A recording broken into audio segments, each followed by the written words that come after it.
রংপুরের শহীদ আবু সাইদ যখন তার বুকের তাজা রক্ত ঢেলে দিয়েছে, তার বুকের গুলি জাস্ট তার বুকে লাগে নাই, এই গুলি লেগেছে তাওহীদি জনতার কলিজায় গিয়ে আঘাত লেগেছে। রংপুরকে তোমরা মফিজ বলো, রংপুরকে তোমরা বোকা বলো, মাথায় রাখবা রংপুরের মানুষ আর কিছু ভালোবাসুক বা না বাসুক, তারা কোরআনকে ভালোবাসে, তারা ইসলামকে ভালোবাসে। আপনি অন্য জায়গায় মাহফিল করেন নাই, রোদের মধ্যে লোক কোথায় পান আমি দেখবো আপনাকে? আপনি লোকই পাবেন না, 300-400 লোক পাবেন, প্রচন্ড রোদের তাপ। তারপরেও যে জোয়ার দেখতে পাচ্ছি এটাই প্রমাণ করে এই রংপুরের জমিন থেকে ইসলামের ঘাঁটি তৈরি হবে ইনশাআল্লাহ। একজন খেলোয়াড়ের বেতন নাকি বাংলাদেশে 8 লাখ টাকা, 10 লাখ টাকা, 2 লাখ টাকা, 3 লাখ টাকা।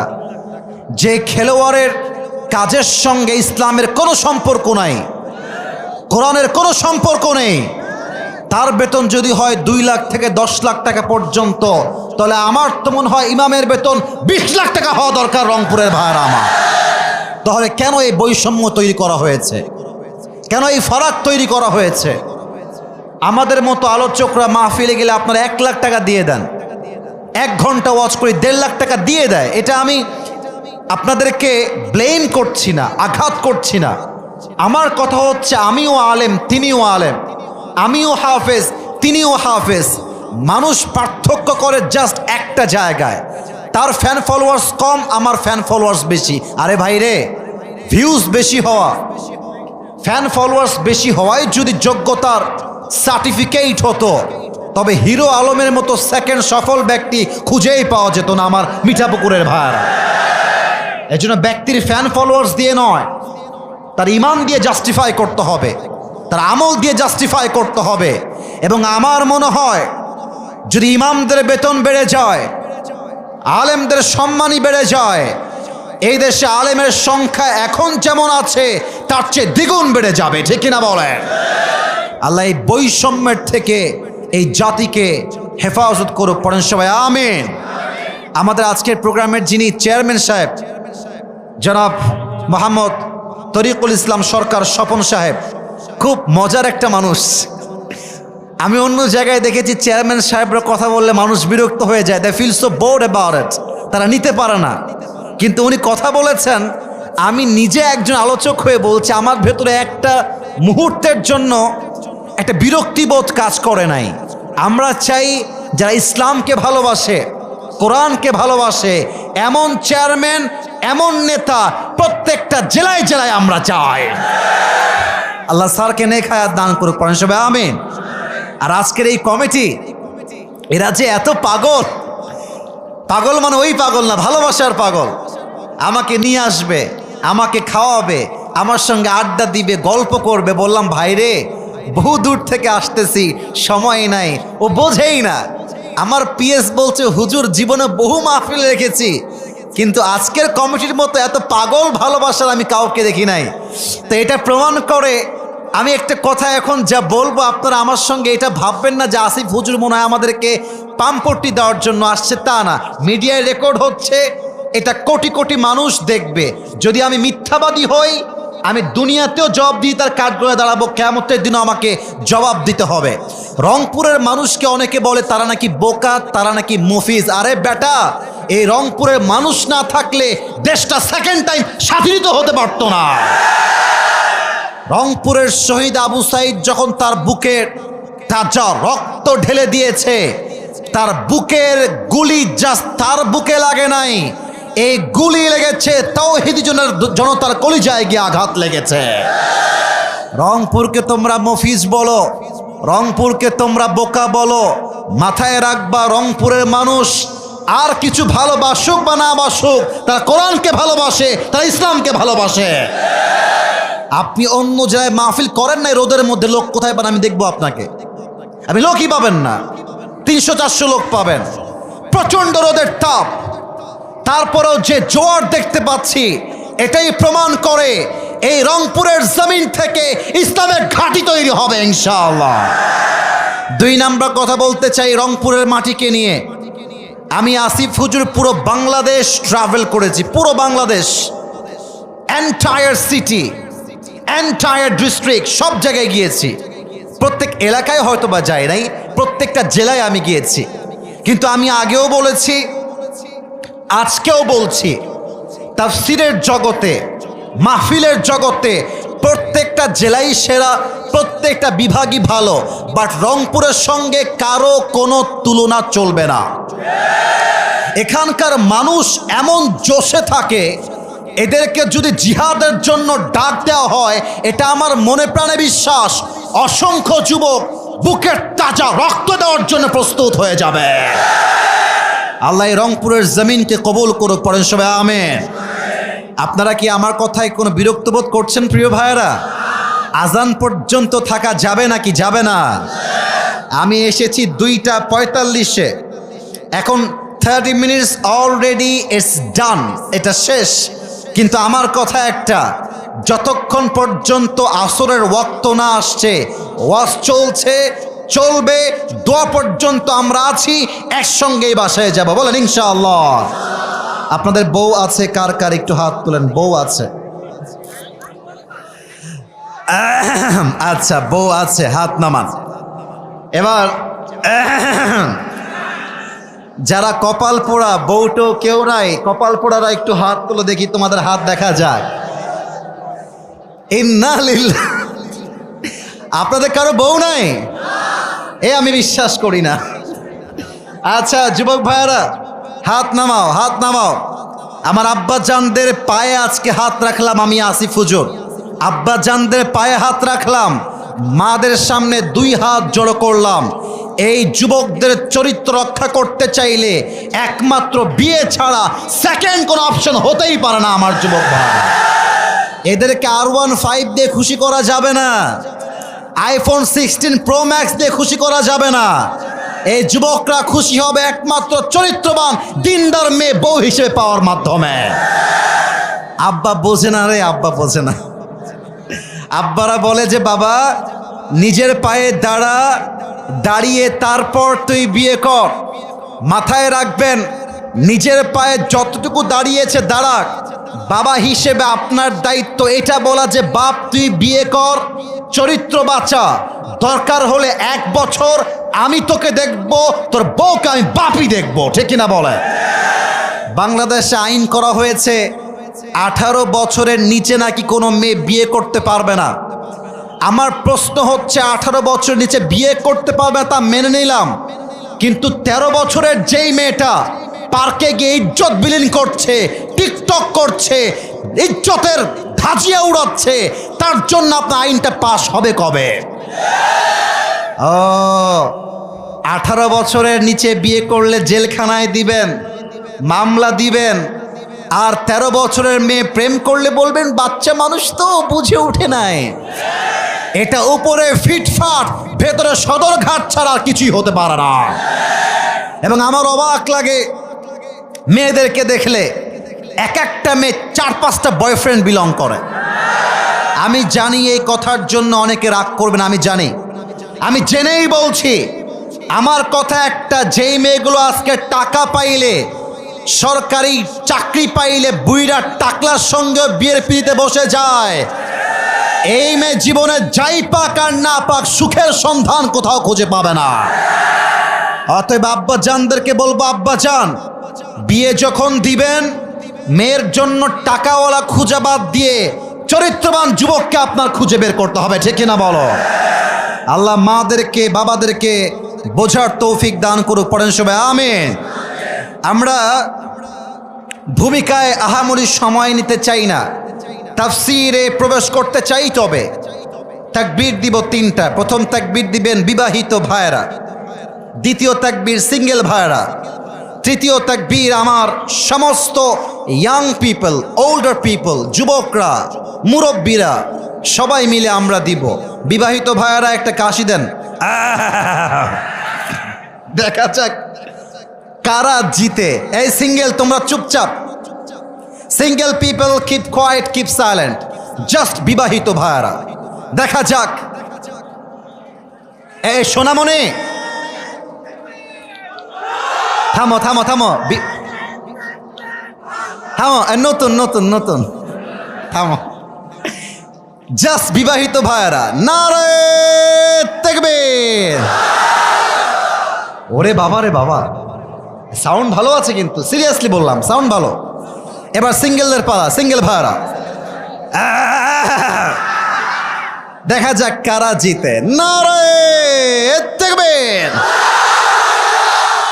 বিবাহিত ভাইয়েরা আমাকে মাফ করে দিবেন, আজকে আমার সিঙ্গেল ভাইয়েরা 40 নাম্বার বেশি পেয়ে পাশ করেছে, ঠিক কিনা বলে? আচ্ছা, এবার কোনো ভাগাভাগি নেই, সবাই মিলে তাকবীর দিব। সবাই একটা কাশি দেন সবাই। নারে তাকবীর। আল কোরআনের আলো। কেউ কেউ বলেছেন ঘরে ঘরে, কেউ বলেছেন সংসদে। যারা বলেছেন সংসদে, দ্যাটস অ্যামেজিংলি অ্যাপ্রিসিয়েটেড। আগামীর সংসদ হবে ব্রিটিশ আইন দিয়ে নয়, আগামীর সংসদ হবে কোরআনের সংসদ। রংপুরের ভাড়া আমার, আমি কোনো দলের জন্য ভোট চাওয়ার জন্য আসি নাই, আমি ভোট চাওয়ার জন্য আসি নাই, এবং আমি কোনো দলের সঙ্গে সরাসরি সম্পৃক্তও নই। তবে আমি বলতে চাই, যারাই আল্লাহর জমিনে আল্লাহর দ্বীনকে বিজয়ী করতে চায়, যারা আল্লাহর জমিনে আল্লাহর শাসনকে কায়েম করতে চায়, তাদেরকেই ভোট দিয়ে আমরা জয়যুক্ত করতে চাই। কোনো দল আমার শত্রু নয়, যারাই মুসলমান, যারাই মানুষ, তারাই আমার বন্ধু। অতএব যারা বলবে মৌলবাদী, এই গালি আছে না বাংলাদেশে? আজ থেকে বললেন কেন? বলেন আছে না নাই? আমরা মৌলবাদী বললে রাগ করি না। মৌলবাদী আসছে মূল থেকে। মূল মানে কোরআন, মূল মানে হাদিস, মূল মানে আল্লাহ তাআলা, মূল মানে হিজ লাস্ট মেসেঞ্জার মুহাম্মদ সাল্লাল্লাহু আলাইহি ওয়াসাল্লাম। যারা আমাদেরকে মৌলবাদী বলে গালি দেয়, আমরা হলাম মূলবাদী, তোমরা সবাই আগাবাদী। আল্লামা সাইদি বলতেন, তোমরা থাকো গাছের আগায়, আমরা থাকি গাছের গোড়ায়। গাছের আগায় চুপচাপ বসে থাকো, বাড়াবাড়ি বেশি করতে যেও না। বেশি বাড়াবাড়ি করলে 16 কোটি মানুষ মিলে গাছের গোড়ায় একটা ঝাঁকুনি মারবে, মামুর বাড়ি দিল্লি গিয়ে পড়বা, দিল্লি গিয়েই তারা পড়েছে। আর যারা আজকে ইসলামকে বিজয়ী শক্তি হিসেবে দেখতে চান না, তারা তো ভারত পালাবার সুযোগ পেয়েছে। আপনারা কোথায় পালাবেন সেই চান্সটাও বাংলার মুসলমান দিবে না। আল্লাহ সংসদকে কোরআনের সংসদ হিসেবে কবুল করুক, পড়েন সবাই আমিন। আমি অধম আজকে গ্রামের চাচাতো ভাইয়েরা, ওটা উড়ুক, ও উড়ে কিয়ামত করে দিক, তোমরা দেখবা না। আপনার চোখ থাকবে জাস্ট আমার দিকে। সুনামি হয়ে গেল, তাফসিরে মন থাকবে, বাহিরে আমার মন উড়বে না, ঠিক কিনা বলে? লুক অ্যাট মাই ফেস, আমাকে দেখেন, আমার কথা শোনেন, ইমানটাকে মজবুত করেন, ইখলাসের সঙ্গে আমাকে কথা বলার সুযোগ দেন, আপনিও মনটাকে স্থির করেন। আমি এতটুকু গ্যারান্টি দিয়ে বলতে চাই, যদি আমার এই তাফসিরটা আজকে কোনো যুবক, কোনো মুরব্বী, গ্যারান্টি দিয়ে বলছি আমার জন্য নয়, আমার হাতে যে কিতাবটা, একটু জোরে বলতে হবে কিতাবটার নাম। আওয়াজটা না রংপুরের হয় নাই, বিশ্বাস করেন। রংপুরে আমি বহুবার এসেছি, এর আগে অন্য জেলায় এসেছি, আপনার দিনাজপুরে এসেছি, রংপুরে এসেছি, বাট এরা যখন কথা বলে আমি খেয়াল করেছি, এরা বিড়ালের মতো নয়, সিংহের মতো গর্জন দিয়ে কথা বলতে এরা পছন্দ করে। আমার হাতের দিকে তাকান, এই কিতাবটার নাম। আমি জাস্ট 2টা আয়াতের তাফসির করব, জাস্ট 2টা আয়াত। আমার বিশ্বাস এই তাফসির কেউ যদি মন দিয়ে শুনতে পারে, তার জীবনে কষ্ট বলতে, অভিযোগ বলতে আর কিছুই থাকবে না। সুবহানাল্লাহ বলবেন না আপনারা সবাই? আমি আল্লাহর কোরআন থেকে যতটুকু আমার স্টাডি আছে, পড়াশোনা আছে, আমি শুরু করছি। তোমরা বামে আওয়াজ করছো, আচ্ছা এই যে বাবুরা, আমাকে ভিডিও করাটা জরুরি না। এখানে টিকটক করার জন্য আমরা আসি নাই, এখানে আমরা এসেছি হেদায়েতের ওয়াজ শোনার জন্য, ঠিক কিনা বলে? না, ভিডিও করাটা ইম্পর্টেন্ট না। ভলেন্টিয়ার্স যারা আছো, make them quiet, make them silent, চুপ করায় দাও। আর বেয়াদবি নয়, আদবের সাথে। মাথায় রাখবেন, শাসন দিয়ে সেই কাজ হয় না যেই কাজ ভালোবাসা আর আদরের সঙ্গে হয়, ঠিক কিনা বলে? আমরা ধমক দেওয়ার জন্য আসি নাই। এরা চাইলে কনসার্ট করতে পারত, এরা চাইলে গানের আয়োজন করতে পারত, এরা চাইলে নাচের আয়োজন করতে পারত। এরা তাফসীর মাহফিল করে প্রমাণ করেছে আগামীর যুবকরা ইসলামের জন্যই কাজ করবে। তাহলে আওয়াজ আমরা চাই না, জাস্ট আমার আওয়াজটা যাবে, আপনাদের আওয়াজ আসবে ঠিক, অথবা সুবহানাল্লাহ পড়েন তো একবার সুবহানাল্লাহ। ডানে একটা আওয়াজ কম পেয়েছি, আরেকবার পড়েন তো সুবহানাল্লাহ। একবার পড়েন তো সবাই আলহামদুলিল্লাহ। একবার পড়েন তো সবাই লা ইলাহা ইল্লাল্লাহ। আরেকবার পড়েন তো সবাই আল্লাহু আকবার। একবার যে সুবহানাল্লাহ বললেন, আল্লাহর রাসূল বলেছেন একবার সুবহানাল্লাহ যে পাঠ করে জমিন থেকে আকাশ পর্যন্ত আল্লাহ তাআলা তার আমলনামাটা সওয়াব দিয়ে ভরপুর করে দেয়। একবার যে সুবহানাল্লাহ পড়ে তার জন্য জান্নাতে একটা গাছ তৈরি করা হয়। এই যে আপনি একটা জান্নাতের গাছের মালিক হয়ে গেছেন, সুবহানাল্লাহ বলেন। আরেক গাছের মালিক, আরেকবার পড়েন সুবহানাল্লাহ। আরে খালি বলবেন সুবহানাল্লাহ, আলহামদুলিল্লাহ, লা ইলাহা ইল্লাল্লাহ, আল্লাহু আকবার। মৃত্যুর পরে দেখবেন বিশাল বড় জান্নাত। আল্লাহ বলবে, কিরে বান্দা খুশি না বেজার? আরে আল্লাহ, আমি তো অত নামাজ পড়ি নাই, অত তাহাজ্জুদ পড়ি নাই, এই গাছ আসলো কই থেকে, ওই প্রাসাদ আসলো কই থেকে? আল্লাহ বলবো, ওই যে মাহফিলে বসে বসে সুবহানাল্লাহ বলেছিলি, আমি আল্লাহ তোর সুবহানাল্লাহর এক একটার বিনিময়ে এক একটা প্রাসাদ তৈরি করে রেখে দিয়েছি। সুবহানাল্লাহ। এজন্য খালি জিকির করবেন। আসুন আমরা তাফসিরে ঢুকে যাই। আমি তেলাওয়াত করেছি সূরা তাওবার 51 নম্বর আয়াত। আমি জাস্ট আরবি তেলাওয়াতটা করছি and then I will translate of this আয়া ইন বাংলা। আল্লাহ তাআলা বলছেন, قُل لَّن يُصِيبَنَا إِلَّا مَا كَتَبَ اللَّهُ لَنَا. O my prophet, tell your ummah, whatever Allah subhanahu wa ta'ala has decided will must happen. Whatever Allah subhanahu wa ta'ala has not decided will never ever happen. এর অর্থ হলো, আল্লাহ আমার কপালে যা লিখে রেখেছে কেউ চাইলেও তা কাটতে পারবে না। আর আল্লাহ আমার কপালে যা লিখে রাখেন নাই, হাজার চেষ্টা করলেও কেউ তা আমাকে দিতে পারবে না। অনেক যুবক ছ্যাঁকা খেয়ে বেকা হয়ে গেছে। কোনো একটা মেয়েকে পছন্দ করতো, মেয়েটা ছেড়ে আর এক জায়গায় বিয়ে করে নিয়েছে। ইট কুড বি হ্যাপেন, হতে পারে। আরে বেটা বেটা মানুষের তো ছ্যাঁকা খাওয়ার কোনো চান্সই নাই। ছ্যাঁকা খাবে মেয়েরা, তাদের জন্য একটা বিয়ে জায়েজ, তোমার জন্য আমার জন্য 4টা বিয়ে জায়েজ। কোনো মেয়ে তোমাকে চিট করে একটা বিয়ে করবে, ও একটা বিয়ে করবে, তুমি 4টা বিয়ে করে দেখায় দিবা। तू नहीं तो कोई और सही, कोई और नहीं तो कोई और सही, बहुत लंबी है ये जमीन, मिलेगी लाखों हंसी, इस जमाने में सनम तू अकेला तो नहीं। তোমার মতো সকিনা জরিনা ছাড়লে আমি রংপুরের ছেলে, আই ডোন্ট কেয়ার। তুমি গিয়েছো তো কি হয়েছে, আর একটা বেটার অপশন আল্লাহ আমাকে দান করবে, ঠিক কিনা বলেন? আল্লাহ যা লিখে রেখেছে তার বাহিরে কিছু হবে না। আর আল্লাহ যা লিখে রাখেন নাই, হাজার ক্ষমতা দিয়ে চেষ্টা করলেও তা হবে না। একটা প্রবাদ বাক্য আছে, দেখা যাক আপনারা ধরতে পারেন কিনা। শুরুটা আমি বলবো, সেকেন্ড পার্টটা আপনারা বলবেন। মারে আল্লাহ, রাখে কে? I got the right answer. আবার রাখে আল্লাহ, মারে কে? মারে আল্লাহ।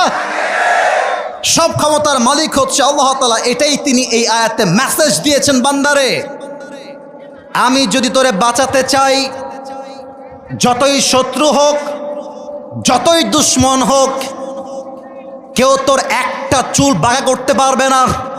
আর আমি যদি তোরে বিপদে ফেলতে চাই, পুরো রাষ্ট্র শক্তি এক হয়ে গেল তোকে কোনো প্রকার বাঁচাতেই পারবে না, ঠিক কিনা বলেন? আচ্ছা বলেন তো, দেশটা সেকেন্ড টাইম স্বাধীন হয়েছে কবে? মাশাআল্লাহ 5 আগস্ট। কয় তারিখ? 5 August. Second time, second time. আচ্ছা বলেন তো, এখানে কিন্তু আওয়ামী লীগের ভাইরা থাকতে পারেন, বিএনপির ভাইরা থাকতে পারেন, জামাত থাকতে পারেন, আমি কারো শত্রু নই, আমি আপনাদের সবার ভালোবাসার মানুষ।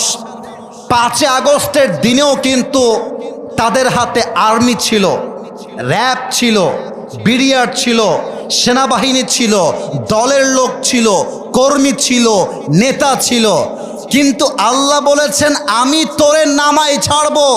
কোন সেনাবাহিনী চাইলেও তোর ক্ষমতার চেয়ারকে আটকে ধরে রাখতে পারবে না। আল্লাহ যা লিখে রেখেছে হবে, আল্লাহ যা লিখে রাখেন নাই তা হবে না, এটাই হচ্ছে মেসেজ। আচ্ছা, এবার একটা কোনো সুরসার না, একদম সোজা সাপটা কথা, সোজা সাপটা কথা। একটা মুরব্বী যদি ভাবতে পারে যে আল্লাহ যা লিখে রেখেছে তাই তো হয়েছে, একটা মুরব্বী যদি ভাবে যা কষ্ট পেয়েছি আল্লাহই তো দিয়েছে, যা সুখ পেয়েছি আল্লাহই তো দিয়েছে, আল্লাহই তো সব মালিক, তাহলে আমার টেনশনটা কোথায়?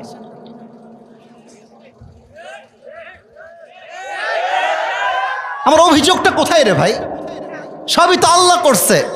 এবার বলেন তো, যা কিছু হয় এটার পেছনে একটা কল্যাণ আমাদের জন্য রেখে দিয়েছে কে? তো ভালো হোক খারাপ হোক সব আল্লাহ করেছে, আমার কোনো অভিযোগ নেই। আমি তো বিশ্বাস করি আধারে ভয় পেও না, আলো আছে আড়ালে, অন্ধকার পালিয়ে যাবে তুমি উঠে দাঁড়ালে। এবার বলেন তো, আমাদের জাতির পিতার নাম কি ছিল? সন্দেহ আছে অনেকের মনে, মনে হয়। Okay, let me ask you the same question again. আবারও প্রশ্ন করছি, বলেন তো রংপুরের মিঠাপুকুরের ভাইয়ারা, আমাদের জাতির পিতার নাম কি? কোন ব্যক্তিকে জোর করে চাপাই দিলে জাতির পিতা হওয়া যায় না। জাতির পিতা হওয়ার জন্য বুকের তাজা রক্ত দিয়ে পরীক্ষায় পাশ করতে হয়। ইব্রাহিম আলাইহিস সালামকে নমরুদ বলছে, ইব্রাহিম এই দেখ আগুনের কুণ্ডলী তোর সামনে, হয় আল্লাহকে ছাড়, না হয় তোকে আমি আগুনে পুড়িয়ে মারব। ইব্রাহিম বলছে এক কথা, আমার জীবন যাবে, আমার ঈমান যাবে না। আমার বুকের তাজা রক্ত ঝরবে, আমার ঈমানে কোনো ত্রুটি আসতে দেওয়া যাবে না, ঠিক কিনা বলে? নমরুদ বলছে, এই শোনো, ইব্রাহিমকে এখনই আগুনে ফেলিয়ে দাও। এবার জিবরাইল বলছে, ইব্রাহিম তুমি আমার কাছে সাহায্য চাও, আমি তোমাকে বাঁচায় দিব। ইব্রাহিম আলাইহিস সালাম বলছেন, আমি তো এমন কোন রবের ইবাদত করি না যেই রব তার বান্দার দুঃখ কষ্ট নিজের চোখেই দেখে না। হাসবুনাল্লাহু ওয়া নি'মাল ওয়াকিল, আমার রব আমার জন্য যথেষ্ট, তোমাকে আমার কোনো প্রয়োজন নেই। আগুনে যখন ফেলা হলো, আল্লাহ বললেন, কুলনা ইয়া নারু কুনি বারদাও ওয়া সালামান আলা ইব্রাহিম, হে আগুন আমার ইব্রাহিমের জন্য তুমি শান্তিদায়ক ঠান্ডা হয়ে যাও। যখন আগুনে নিক্ষেপ করা হলো, দেহের চামড়া অঙ্গ প্রত্যঙ্গ গলে পুড়ে ছারখার হয়ে যাওয়ার কথা, কিন্তু আল্লাহর আদেশ আগুন ইব্রাহিমের দেহের পোশাকটা পর্যন্ত স্পর্শ করতে পারে না। আল্লাহু আকবার। ইব্রাহিমকে আল্লাহ বাঁচাইছে, নমরুদ মারবে কেমন করে?